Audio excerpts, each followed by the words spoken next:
Hello and thank you for joining us. In this video, we're going to review the charting capabilities of the Statshark desktop application and how to interpret those charts so that you may be able to make better decisions in your selection of players. Before we get into that, if you could take literally 2 seconds to give us a quick thumbs up and subscribe, I promise you that you won't regret it. We're going to have lots of good material and content coming your way to help you with your daily fantasy sports and sports betting activities. Okay, here we go. So, as seen here, I've already launched the Statshark desktop application, logged in, and pulled up NBA. Currently, in the left-hand navigation bar, the charting option is grayed out. In order to activate the charting capabilities, we will enter Expert mode by clicking the button entitled Expert on the top menu bar. Now, in order to group a number of players based upon expected performance, I will sort by projected points. This step is not necessary, as you can also select non-contiguous players by simply holding down the control button on your keyboard while clicking on various players. I will select a group of players by clicking on the first player in the list, and then, while holding the Shift key on the keyboard, I will click the last player I want to select. In this case, I'm selecting the 10 players with the highest projected points for this upcoming game.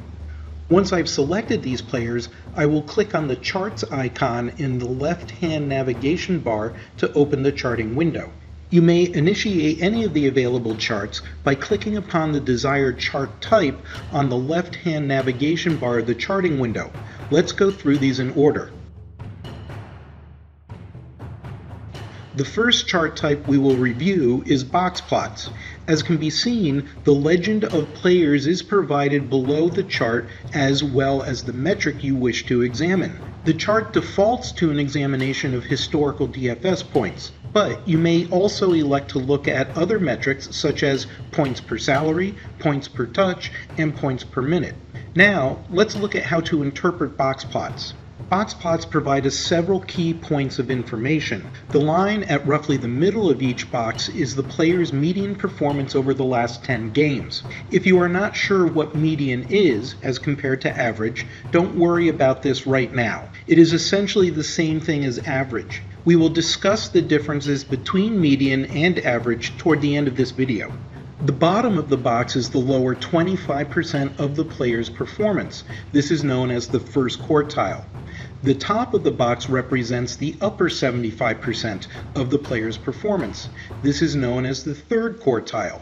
These two figures could be used as the projected floor and ceiling of the player's upcoming game. The thin lines above and below the box are called whiskers, and they may represent either a standard error or the maximum and minimum performance seen over the time period being measured. In this case, the whiskers represent a standard error. These 2 points may also be used as a more extreme projection of the floor and ceiling of the expected performance of the upcoming game. The distance between the player's median and the first quartile is representative of that player's downside volatility. Similarly, the distance between the median and third quartile represents the player's upside volatility. If the upside volatility is large, this implies that when the player has a good night, he truly outperforms himself. As such, a smaller downside distance and a larger upside distance is preferable. Additionally, if the overall size of the box is smaller, this indicates that the player is more consistent in his performance, and you may expect that his upcoming performance will be relatively close to the median, barring, of course, unforeseen injuries, benching, etc. Now, unlike most box plot charts, Statshark includes an additional element, that being the salary line. The reason we include this line is that it allows you to see how one player's median performance compares to their salary. The further the salary is below the player's median performance, the better his historical points are compared to his salary. In other words, he provides a very good return on the salary spent to acquire that player. Inversely, if the salary is above the player's median performance, that would be considered expensive for the performance provided by that player. If, at any time, you click upon the Raw Data tab at the top of the chart, you will see the numerical values that are represented visually in the chart. The next chart type we'll be examining is called a time series chart. All that means is that it shows how a player has performed over time. The significance of this chart is that you may quickly see which player is currently outperforming another player. Similarly, you may see which players are currently declining in their performance as indicated by a downward sloping line. A decline in performance may be related to a given injury or perhaps an issue in their personal life. In the time series chart, you may remove the shading. If a large number of players has been selected, this may be preferable. For time series charts, I prefer to look at a smaller number of players over a shorter time frame. I can do this by selecting a number of players from the player list on the left-hand side, right-clicking, and selecting Remove Player. To reduce the time period being observed, simply change the game count setting at the bottom of the chart. By reducing the number of players and the time frame being plotted, you are able to clearly see each player's more recent performance.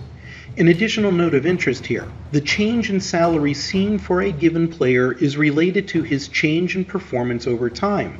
However, the change in salary always lags recent changes in performance.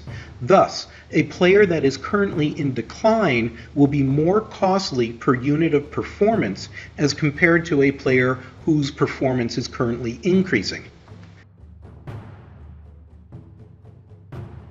The next chart type to examine is the stacked histogram. There are two types of stacked histograms, one being relative and the other being percentage.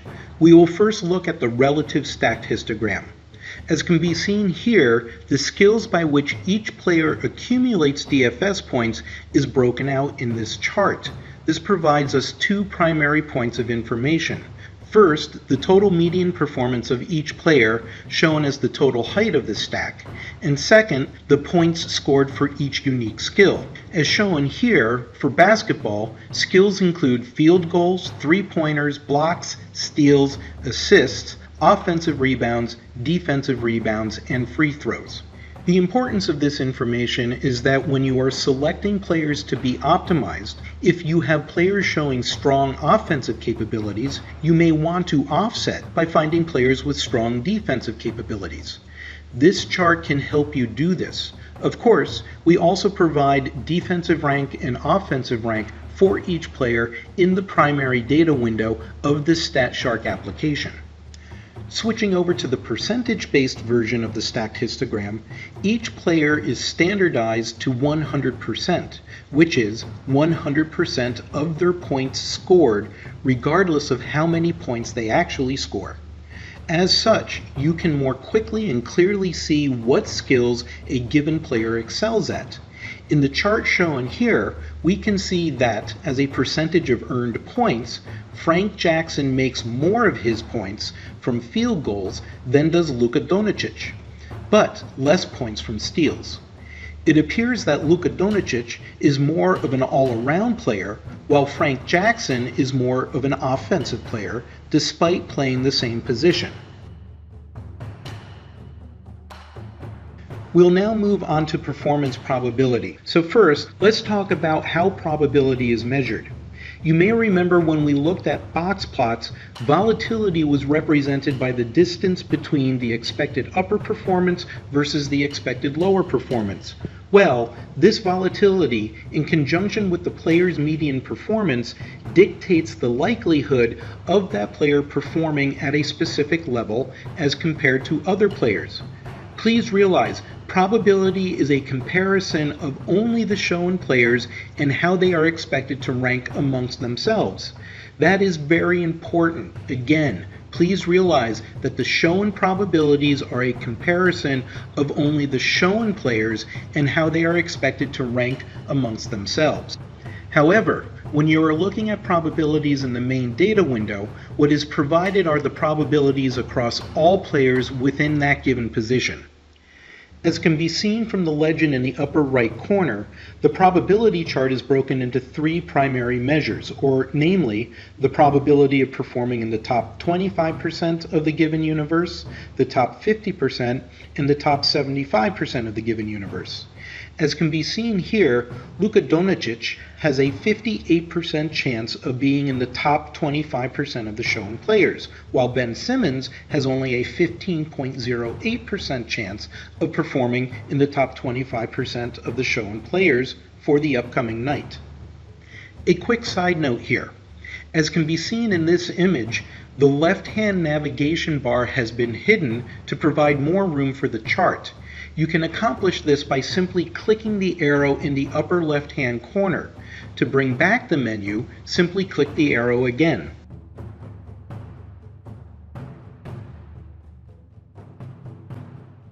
We are now going to look at the individual player charts. Unlike the charts we have reviewed up to this point, which look at all selected players together, these charts look at only one player's performance at a time. Once you are in one of the individual player charts, the way you select which player you are looking at is to simply choose their name in the player list. As is true with many of the other charts, you can look at various metrics of performance by using the drop-down box on the lower edge of the window. The first individual player chart we will examine is actually called an omega chart, but we simply refer to it as an overperformance chart. The way an overperformance chart is constructed is by establishing a baseline that a player must minimally achieve to be considered to have overperformed for that game. The baseline is the median performance for all players in the same position for each day plus 20%. Hence the name overperformance chart. If the player achieves that benchmark or better, you will see a green bar that shows how many points above the benchmark they have performed. Inversely, if they have failed to meet that benchmark for the day, you'll see a red bar showing how many points they missed the benchmark by. Now, in the title bar, you'll see a ratio of that player's total overperformance as compared to their total underperformance. In this case, Frank Jackson overperforms at a rate of 1.56 times greater than he underperforms over the last 50 games. The game count can be changed on the lower edge of the chart. Thus, if you wish to look at only the last 10 games, for example, you may do so. The last chart type we will review is a distribution chart. The way a distribution chart is constructed is by establishing what are called bins along the bottom axes. A bin is simply a range of performance. So, if looking at DFS points per salary, which is points per $1,000 of salary, you could have a bin of 1 to 5 points per salary, 5 to 10 points per salary, and so on. On the vertical axes, we have a count showing the number of times a player's performance fell within the given bin. Thus, looking at this chart, we can see that on 14 occasions Frank Jackson scored between 3.3 and 4.2 DFS points per salary. Next to that, we see his second greatest occurrence was scoring between 4.2 and 5.1 points per salary. The importance of this chart is that you are provided a visual representation of where the player's performance typically falls. All you need to do is look at where the bulk of the mass falls. Just eyeballing this, we see Frank Jackson typically achieves in the neighborhood of 1.5 to 6.9 points per salary. We can also see an outlier, meaning a rare occurrence, of 16.9 to 18 points per salary. Dealing with such outliers is where measuring median performance as opposed to average performance becomes important. The difference between median and average is that median looks at the center of mass, as we just discussed, such that the total number of instances are evenly divided to the left and to the right. More specifically, if you were to take the performance for each day, sort them from low to high, and then took the middle number in the list, that would be the median performance. Average, as you probably know, is the sum of the numbers divided by the count of the numbers. The problem with using average is that outlying events skew the results. Let's look at a brief example.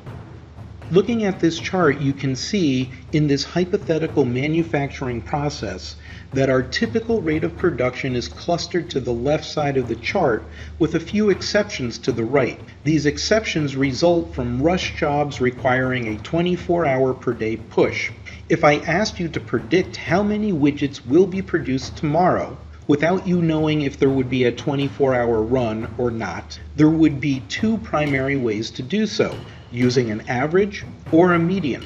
Let's look at the difference. The average of the 56 days of production as shown here is 76, while the median is 40. The average falls in a space where there has never been a single day of production meeting that number and is greater than 86% of all production runs. The chances of a production run resulting in 76 widgets is almost zero. However, the median is 40, which falls right in the middle of the typical day's production output. The median of a series of numbers is not skewed by a few outliers.